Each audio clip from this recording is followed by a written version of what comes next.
You ask Tiger to solve. This deals with linear equations with one unknown. The final result is x equals -3/5. Let's solve it step by step. Simplify the expression. Group like terms. Simplify the arithmetic. Group all constants on the right side of the equation.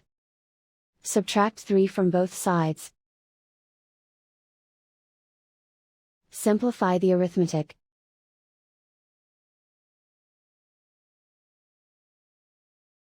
Isolate the x. Divide both sides by 5. Simplify the fraction. And so the final result is x equals -3/5.